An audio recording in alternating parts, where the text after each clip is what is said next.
পেঁয়াজের বীজ চাষে স্বপ্ন পূরণের আশা দেখছেন কৃষকরা। অন্য ফসলের চেয়ে দামে ভালো ও লাভজনক হওয়ায় বীজ চাষে কৃষকদের আগ্রহ, চাষের পরিধি বাড়ছে।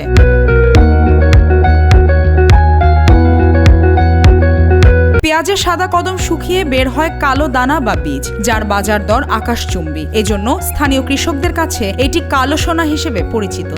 পুরুষের পাশাপাশি জমিতে পরিচর্যা ও পরাগায়ন করছেন নারীরাও।